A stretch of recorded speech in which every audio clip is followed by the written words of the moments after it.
fix the cuffs, and now we're ready. All right. We're totally PC. What? Not politically correct. We are political Christians. I'm Steve. I'm Jen from somewhere in Sandpoint. Bonner County, biscuits and gravy, Idaho. For today's show, we have... Exciting stuff. Trump's put his signature on Idaho. For starters, that's an appetizer pun. We've got the meat. Politician profile. LPOSD trustee Jalen Peters. Boring stuff. Our next guided tour. And finally, if there's time, we'll share with you the most compelling evidence for the existence of aliens. All right. Exciting stuff. All anyone can think about politically is, what is the president doing? We have a new president, and he's doing a lot of stuff. I say so. I'm talking about Trump. So he's signing stuff with a marker. Oh, yeah. Making policies. The Trump man, the Trump Meister. Big Bad Don, making the policies. Classic. How do these policies become realities? And how do they get to you? Congress, the U.S. House of Representatives, decides how much money goes to agencies, federal agencies. Yeah. Then Trump gets to boss the federal agencies around. Like a boss. And tell them what to do, because he is the boss of them. He has the power to fire them. You're fired. So where you are directly affected by a federal agency, that policy reaches you personally that way. Next is state. State agencies, in this case, Idaho. That's us. Gets about a third of its funding through federal tax dollars. This fluctuates year by year. I guess a federal agency will give a state agency money through a grant. Conditions are agreed to, contracts are signed. If conditions, in this case, Trump's policies, aren't complied with, the local agency is taken to court. The local one that received the funding is taken to court to pay back all the grant money. And sometimes control will be taken of the local agency. That is scary. I don't know how I feel about that. Yeah, it's happened before. Well, it's not just a hypothetical. yeah, an executive gets to execute law. In the contract, they agree. And you don't have to take the money and agree to the contract. Okay. Yeah. Don't take it. You're good. Okay. So that is how a policy comes to you through your local agencies by funded mandate. There are also just people wanting to go along with policy. The Republican Party may have been waiting for a reason to enact some of these policies. That brings us to the president of Idaho. President of Idaho. Governor Brad Little. Okay. Our governor is the intermediary between state and federal. He is usually pretty quick to get on board with these federal mandates. People are mostly pretty happy with this system when their party is in power. And that's how Trump's policies become local policies. If you have more insight into this process, please comment in the comment section below. One really interesting thing that's happening is a negative policy. That's a bad policy. No, I don't mean a negative is a bad. I mean like when we say negative power. Okay. All right. I'm talking about the freeze. It's freezing outside. Used to getting federal grant money? Not so fast. Frozen. If the service you provide to your state, county, or city was dependent on federal tax dollars, that's now in limbo. The president freeze seems to relinquish power of something. We'll see what happens, but Where will that money go? And who will take over those services? 1, 2, 3, not it. Oh, I was slower. How about an appetizer? For starters, meat. North Idaho loves their meats. I know where this is going, you guys. It's, Beef, buckle pork, up, buckle venison, even poultry. And nearly everyone has had to do a bit of butchering, whether from the farm or from the hunt, or you get a great deal on whole birds or half of whatever. But we don't say pig meat or sheep meat. We say pork, mutton, beef, venison, and poultry. Not cow flesh, sheep legs, pig shoulders, and deer back. But I guess we do say chicken legs and turkey breasts, so I guess birds don't count. This is all about labeling. like fishtails. Some people eat them. We have the disconnect in our language between field and table because of history. Did you know that in 1066 was the Battle of Hastings? No.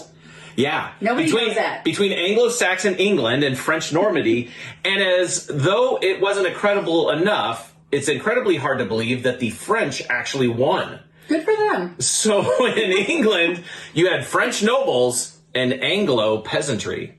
So beef was on the table, but cows were in the barn.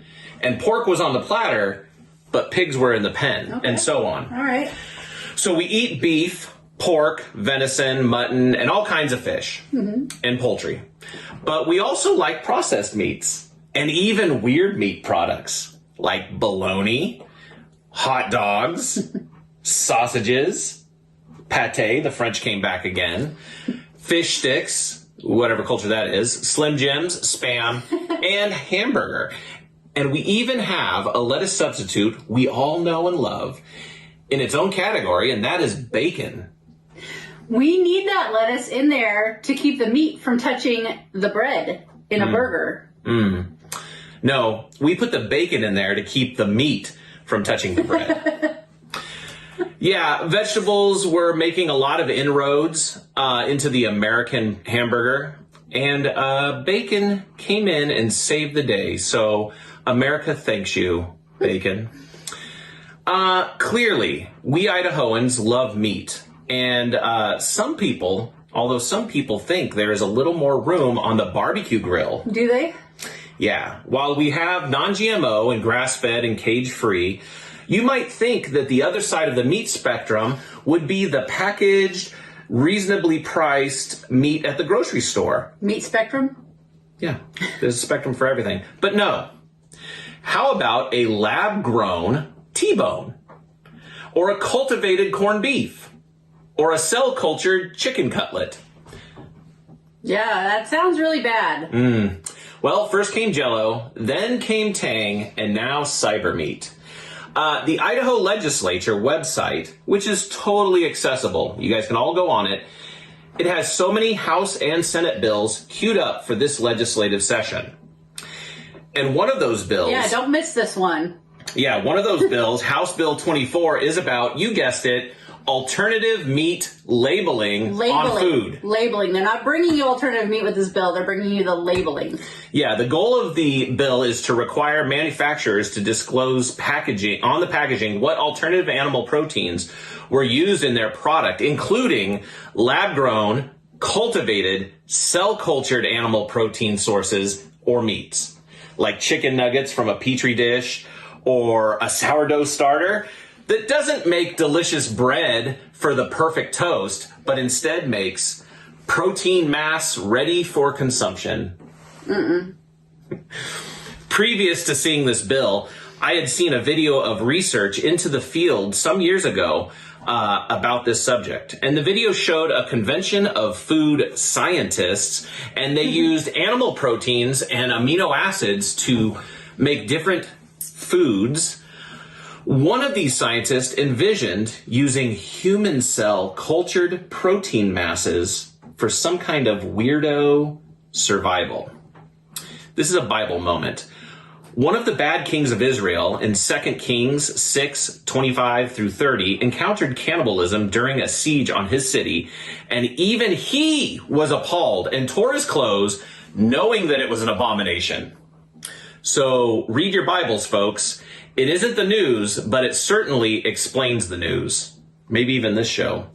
So now for the less gross part of the bill. In the same bill, manufacturers will have to disclose if they use insect bodies or parts, insect eggs, or insect larvae. This is the less gross part? In their The products. other part was so gross. Yes. The bill goes on to specify common language must be used for scientific. They can't just use scientific classifications. It's going to have to say grasshopper thorax or bumblebee wings. It can't say Crawlicus nasticus appendages. So let's do the poll. Did this segment make you want to barf? I'm not. Let's let them decide. Would you continue to buy your favorite food if you found out it was jam-packed with bug bristle? And would you rather, you know that game, would you rather eat a quarter-pound burger, cultured and lab-grown, or a quarter-pounder patty of insects? Respond in the comments below.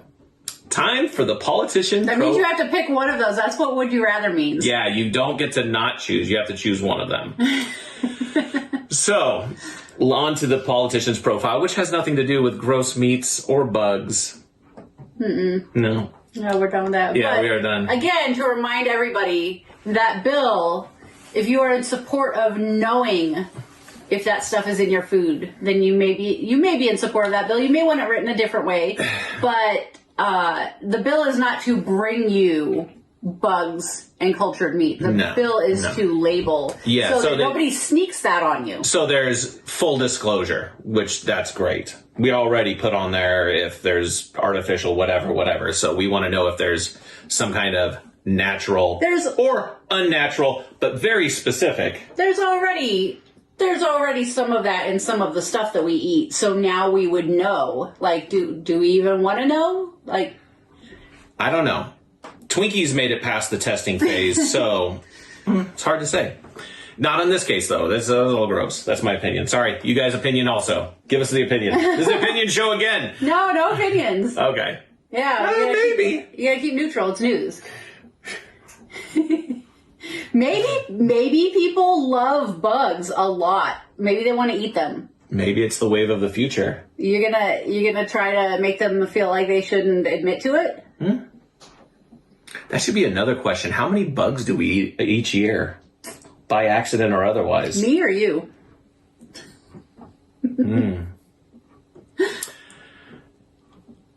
Anyway, politician profile.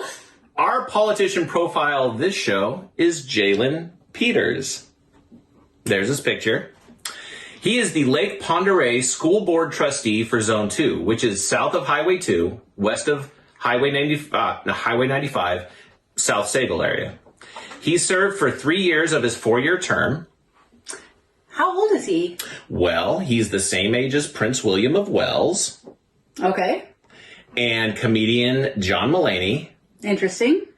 And my co-host, Jen, the Genmeister. Hey, let's talk about policy. I love policy so much. Well, speaking of Jalen Peters, his hobbies are playing pickleball regularly, and he is heavily involved in with his church. He goes to church at Heart of the City Church in Coeur d'Alene. And his priorities in office are a special attention to reviewing policy, specifically... Number 1, a heavy focus on parental rights. Very cool. Number 2, try and work toward keeping CRT and other woke agendas out of the school district wherever he is able. Was he hired by Trump? And he shared a Bible verse, Proverbs 31, 8 through 9. Open your mouth for the speechless in the cause of all who are appointed to die. That's all of us. Open your mouth and judge righteously and plead the cause of the poor and needy. That is the Southside School Board Trustee, Jalen Peters. Who was not hired by Trump, who was elected by his constituents. Now for boring stuff. Our next public meeting guided tour will be the Sandpoint City Council meeting on the 19th of February. Hopefully they're still talking about the the parking lot issue. I at hope so City too. Beach. I hope so too. And hopefully you folks can make it out. We'll be there. And you can come and hang out with us. And you can even yell at a city official if you want to for 3 minutes in turn. Yeah, so If you come want. out, all you Karens and hecklers. Come join us. Robert's rules. Ain't that right, Jen? No, She don't like Robert rules, but it's... I'm not that into rules. Jen, I'm not into rules. The Jenmeister. All right, finally. Now we're at the end of the show. You guys know what's coming. We always try to give you guys some helpful hints or share something with you that you otherwise wouldn't know about. And that's what the news is. So let's talk about another kind of meeting. Jen, did you see E.T.? Was that the show with George Clooney as a doctor back in the 90s? No, I'm talking about the other one where he rode in a bicycle basket with a little boy and he wanted to go home. No, I didn't see that either. I didn't see either one of those. All right, did you see X-Files? No. Okay. So last summer, there was all this stuff about a UFO in Vegas.